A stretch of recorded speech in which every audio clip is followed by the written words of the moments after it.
Welcome back everyone. As most of you know, Apple went ahead and released their iPhone 13s, but here's the thing, they actually went ahead and dropped support of a couple of different iPhones. So the iPhone XR we kind of already talked about, they stopped supporting that phone, they actually dropped it. They're supporting it in terms of software, but they are not selling it brand new. And they also did the same thing for the iPhone 12 Pro and the 12 Pro Max. So we kind of saw those three phones kind of coming. But interestingly enough, Apple has actually now dropped support of the iPhone SE 2, the 2020 model, but not of all of the models, only for that 256 gig model of the iPhone SE 2. Now, why is that a big deal? It really isn't. You know, they're still keeping it for the same prices as they were before, the $50 increment if you want to get the 64 to the 128. But the main reason they did this is because if you wanted to buy a 256 gig iPhone, you technically had more options. You know, with the iPhone SE 2, you could get a 256 gig model there, but with the iPhone 13, you can go get a 256 gig model there,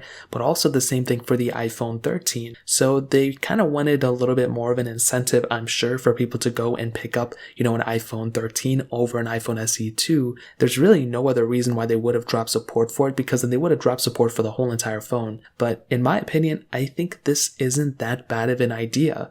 And the main reason for this is because they now have 3 iPhones that start off with that 64 gig model, and they have 2 different, and essentially all those iPhones can go up to different storage models. So with an iPhone SE 2, they can start at 64 gigs and they can go up to 128 gigs, which I think is pretty decent, especially for a phone that's $499. I really don't think it's a crazy big thing. Now, when you look at the iPhone 11, it is the exact same case. You can only get a 64 gig model of the iPhone 11 or 128 gig model of the iPhone 11 as well. And when we go up to the iPhone 12, this is where things are a little bit different. We now have the 64 gig model of the iPhone 12, a 128 gig model of the iPhone 12, and we can also still buy the 256 gig model of the iPhone 12. And now I don't know why Apple still kept this model, because they are probably going to cannibalize some sales of the iPhone 13, but Apple did a smart thing. They went ahead and increased the model and the storage variants of the iPhone 13, those base models, not the 13 Pros.